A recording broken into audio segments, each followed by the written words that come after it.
Today we are connecting with Darren Pilcher.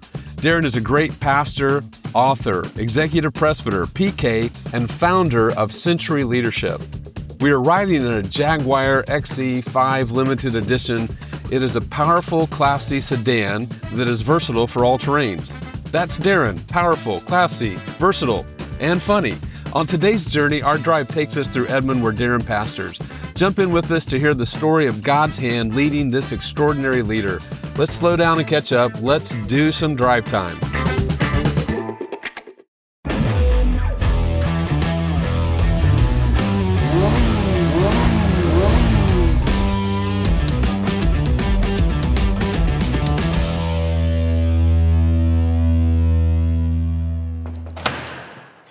You opened the door when I knocked. Come on, Pastor good Darren. to see you. So good to see you. Yeah. It is a beautiful, gorgeous day. Fantastic. Right here in Edmond, Oklahoma. You got time for a drive? I'd love it. Let's go. Let's do it. Pastor Darren, we picked this car out for you. It's a Jaguar. Come on, nothing too good for the Saints. It's sporty, it's classy, it's fast, it's versatile. That's Darren Pilcher. It's unaffordable in the ministry. This is awesome.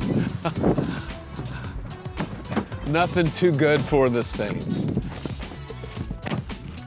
The guys thought you might like the burnt orange interior. I love the burnt orange interior. Let's see what this car will do. Come on. Tell us the beginning of Darren's story. You arrived on earth where? In Louisiana. Louisiana. Of all places. Where Cajun. the good food. Where the good Cajun. food. Yeah, absolutely. And the hospitality is so rich there, yeah. Nothing like it. Nothing like it. So your parents were in the office when you were, in the district office when you were born? When I was born. Dad was DCAP. And so a lot of youthfulness around us all the time. Right. And Dad was just the life of the party and enjoyed spending time with students and children and parents and ministers. Just a really great history of ministry through my parents. And was raised right there in Louisiana up to 10 years of age. Actually, we lived in a place at one time called Des Allemands, Louisiana. Is that right? And we had to shoot alligators out of our backyard. So this is how far down south we were. But you know, if creation had happened in Louisiana, we'd be in great shape because they would have eten the snake and thrown out the apple. There you go. Well played. So anyway, at 10 years of age, my parents received a call. When I was 10, they received a call to go to Dallas, Texas. And I was already a Dallas Cowboy fan. So I was so excited. So you were 10 years old? I was 10 years of age and had a buddy. Is this Tony Dorsett days? Is this? Oh yeah, Roger Staubach and Danny White. He became a quarterback back then. And I remember Danny, Too Tall Jones. Too Tall Jones, all of those great guys. And man, I just thought I was moving right next door to the Dallas Cowboys. I had a friend down the street in Louisiana that owned a Dallas Cowboy coat, and I was always so envious of that. And so when my parents told us that we were moving to Dallas, I couldn't wait to go down there and tell my friend Don, hey, listen, keep your coat. I'm moving next door to the Dallas Cowboys.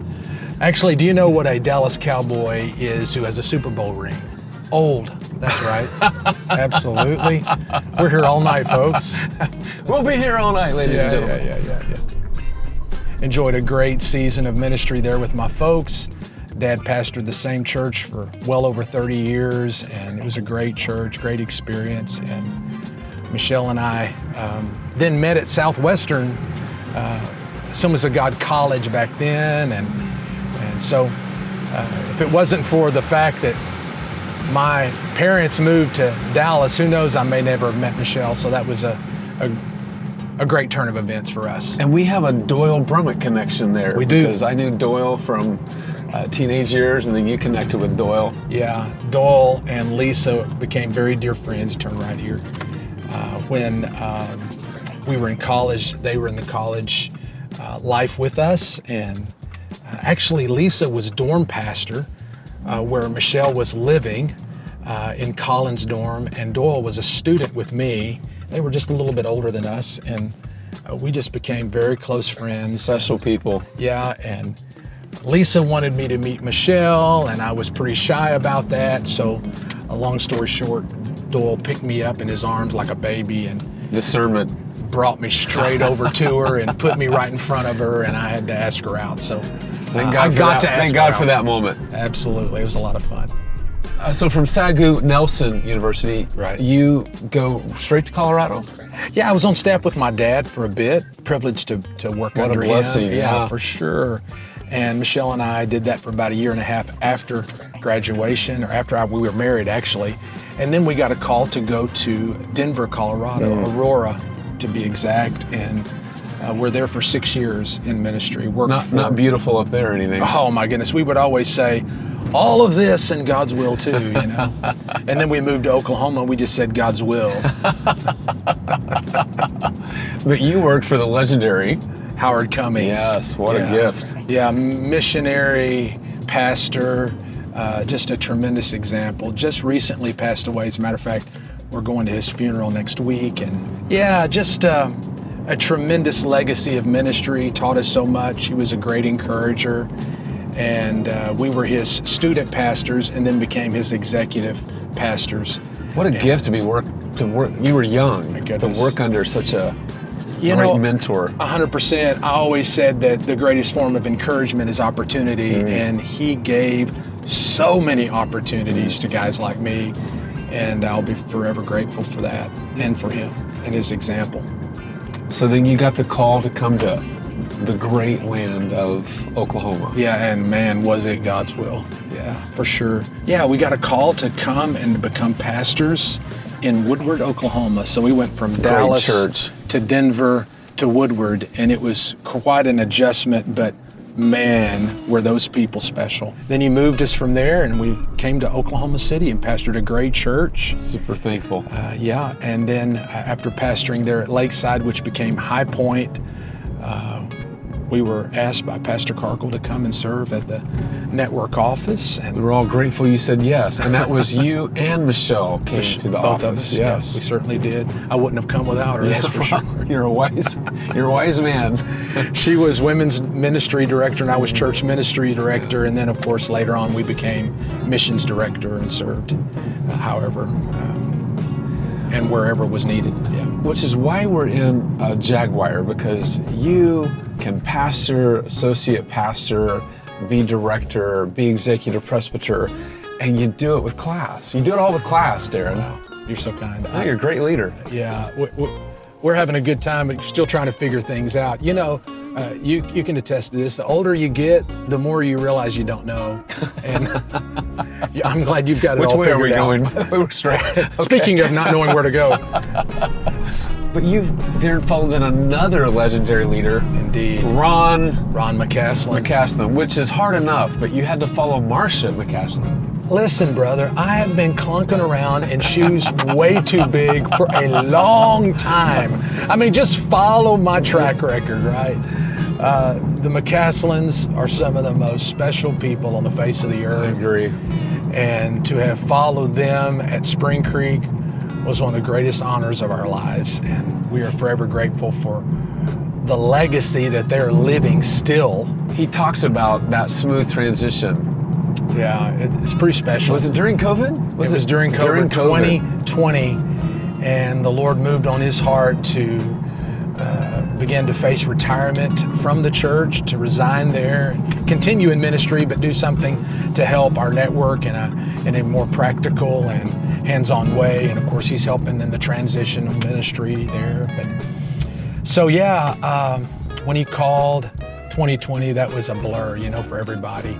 But here I am trying to meet people with masks on and didn't really have a relationship with them. And it was a bit of a challenge, just like it was for everybody, so unique. And taking a church during 2020, that was kind of insane. But the Lord helped us.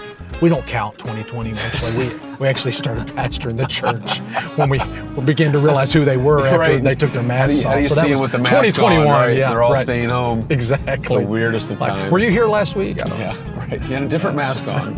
Yeah, exactly. But you, that year, I remember because we were at Owasso. It was the only time we've had our council at Owasso, and you not only followed Pastor Ron at Spring Creek, you followed him in that role of executive presbyter. Yeah. And what a blessing that's been, to the executive presbytery, to Pastor Cargill, to me personally, what a gift Darren, to the executive presbytery is intricately involved in everything that happens at OKAG. Yeah. What an honor that is to serve our fellowship, to serve our network, to serve you, to serve Pastor Cargill. We're so blessed to have a legacy leader like Frank and Linda Cargill. Heroes for sure. But then to follow the vision that God has given you and faith for our network, it's just been such a fun ride so far. Such a fun ride. We're looking forward to the future. What do you think when you look back and say, boy, that went really fast? Yeah, I mean, starting married life. So when we went to Denver, Michelle and I had only been married for a year and a half. We knew no one there, and it was extremely formative. So we left family, friends, never been to Denver, Colorado before in our lives, and we followed God's plan for us. And we had to build friendships and relationships that folks we'd never known, a culture that we weren't familiar with, a church we'd never been a part of before. And it was just extremely formative, the opportunities given to us. We look back, it seems like it was just yesterday, and it went just like that. And of course, our son Ethan was born there. Emma was born in Woodward. But raising your kids, that's probably those years, first getting married, then having kids, it just seems like it goes so fast. At the time, you don't know how you'll survive. There's a lot of long nights, kids and activities. What do they say? That the days go by slow, the years go by fast. It's the truth. And it is the truth, man. It is the truth. I had some great wise leaders tell me when we first had children, it'll go by like that. And I thought, I'm aware of that. I had no clue how fast it was gonna. No, absolutely. It was gonna go. Yeah. So when you really put your heart into what God's called you to do, you don't pay attention to the time, really. It's true. And so you got to steward well. Just take every opportunity and say, Lord, what do you want me to do in this season? And give your all to it. And He's the one that keeps the records.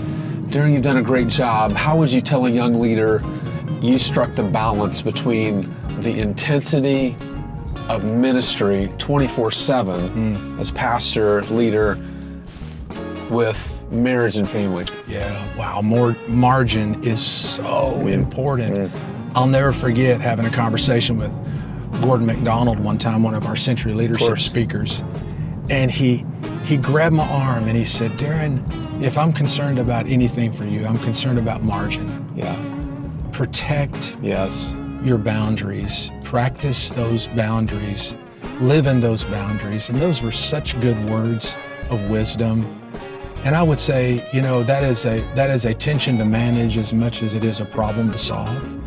So for us, man, family's always first. It's just always first. It always is a challenge to keep those times together, but spending time together is critical. And like we were talking about, it goes by just like that. Yeah. So the young minister out there that has kids, man, spend time with your kids. Yes, you'll never regret it. You'll never regret it. I mean, invest.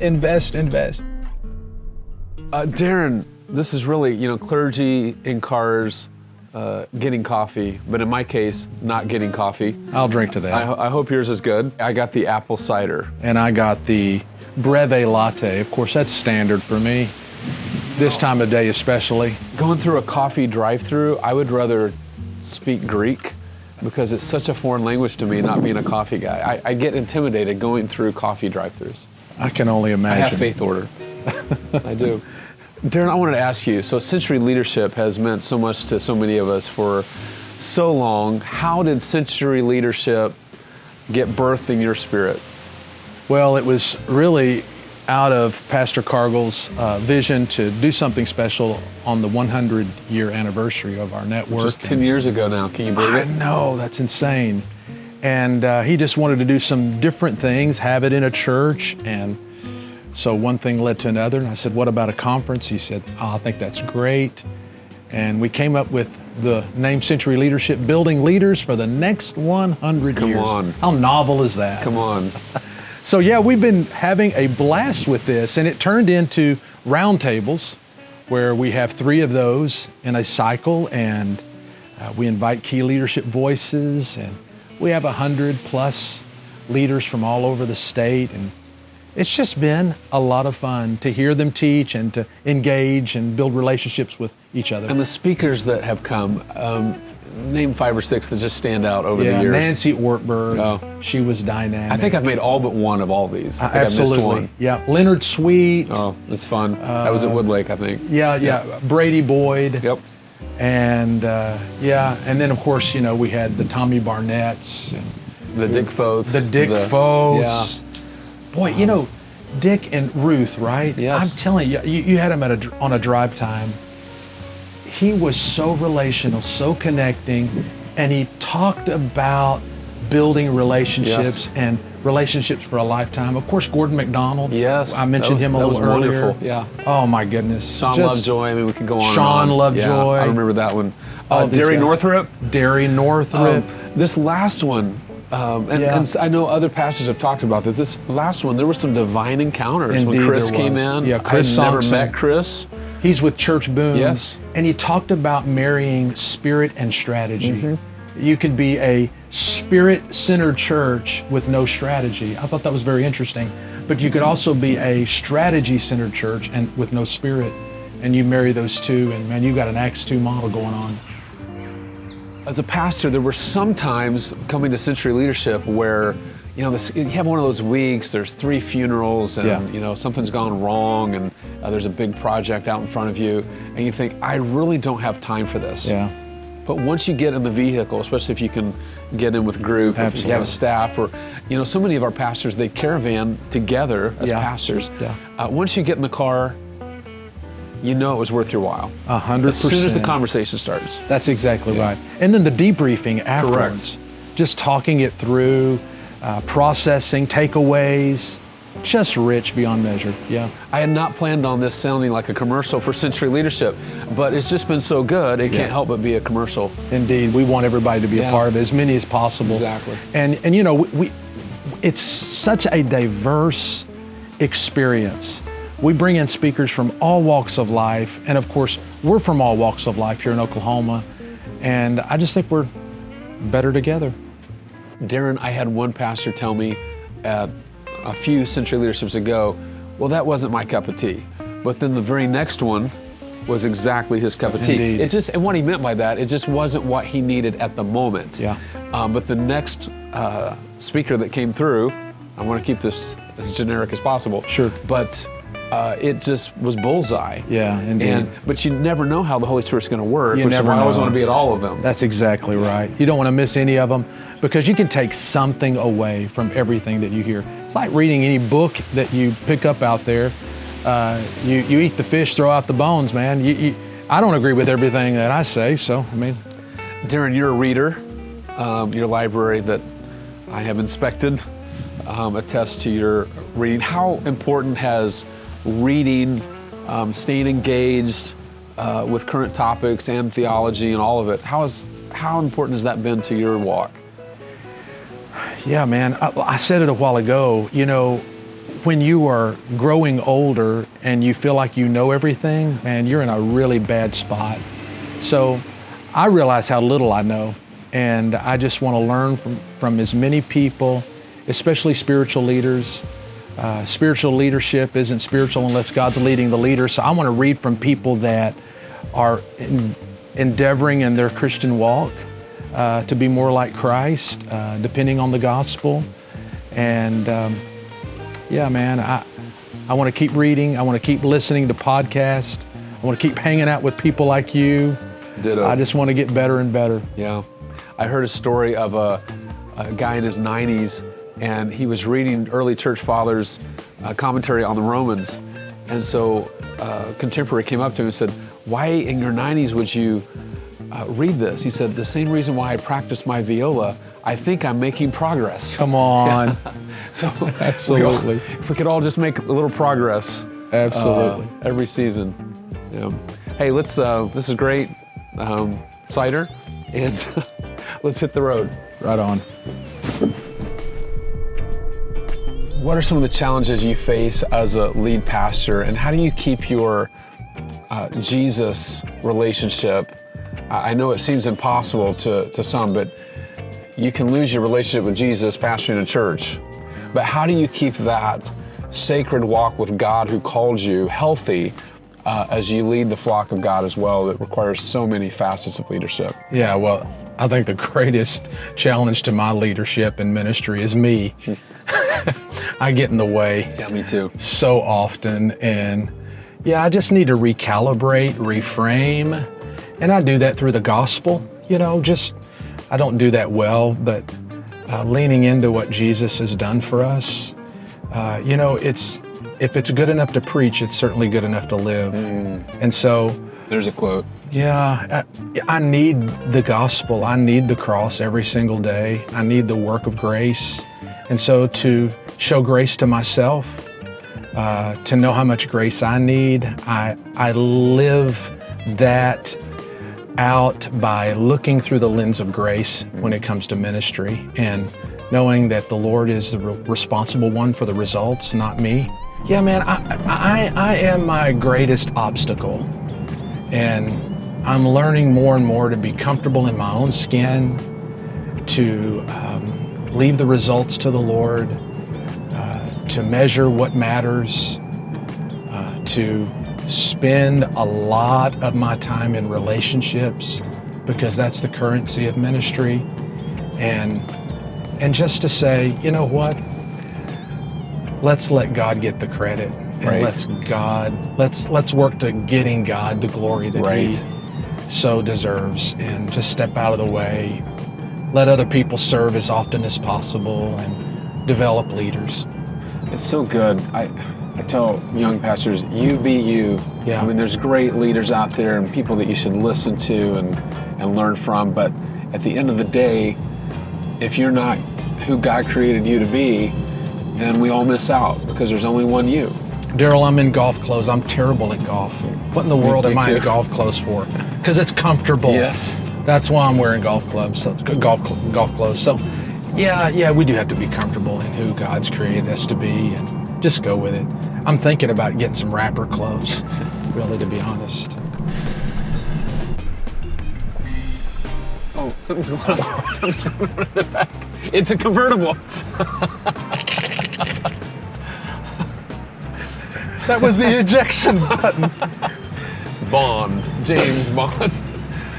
Darren, we're through with this episode. Hang on. And don't lose your coffee. Pastor Darren, I've saved the deepest theological question for last. What is Darren's favorite restaurant? My favorite restaurant right now is Mama Rojas. Mama Rojas. On Lake Hefner. And it's some tremendous Mexican food. I've eaten there just once. It's a very spiritual experience. Sanctifying. Extremely sanctifying. Hey, Darren, thank you so much. We're back here at the beautiful Spring Creek, this beautiful church. This has been fun. Thanks for the invitation. Thank you for your leadership. Your staff is always so involved, whether it be camp or Century Leadership or hosting events, Seek and Save even. You guys are always just right on top of everything. And so thankful you would take the time to share your story and leadership. Love you, my brother. Love you, my brother. We're better together. We're better together.